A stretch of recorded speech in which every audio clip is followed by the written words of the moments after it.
Helicopter দুর্ঘটনায় ইরানের president Ibrahim রাইসির মৃত্যুর পর দেশটির 14তম প্রেসিডেন্ট নির্বাচন আগামী 28 জুন অনুষ্ঠিত হবে। নির্বাচনের প্রতিদ্বন্দ্বিতার জন্য চূড়ান্তভাবে 6 প্রার্থীর নাম ঘোষণা করেছে দেশটির স্বরাষ্ট্র মন্ত্রণালয়।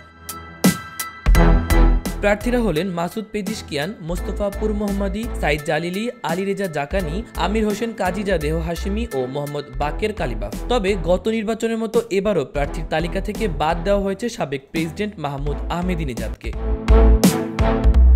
এর আগে 2017 ও 2021 সালে প্রেসিডেন্ট নির্বাচনে আহমেদিনেজাদের প্রার্থিতার আবেদন করলেও অংশ নেওয়ার সুযোগ পায়নি। এবার তাকে একই ভাগ্য বরণ করতে হলো।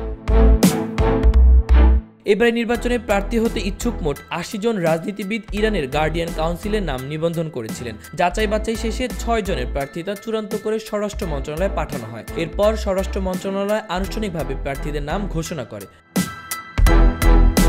গত 19 মে হেলিকপ্টার দুর্ঘটনায় ইরানের প্রেসিডেন্ট ইব্রাহিম রাইসি এবং পররাষ্ট্রমন্ত্রী হোসেন আমির আবদুল্লাহিয়ান সহ কয়েকজন গুরুত্বপূর্ণ কর্মকর্তা নিহত হন। তারপর এই নির্বাচনের প্রক্রিয়া শুরু হয়। ইরানের সংবিধান অনুযায়ী কোনো প্রেসিডেন্ট মৃত্যুবরণ করলে অথবা দায়িত্ব পালনে অক্ষম হলে সর্বোচ্চ 50 দিনের মধ্যে নতুন প্রেসিডেন্ট নির্বাচন করতে হয়।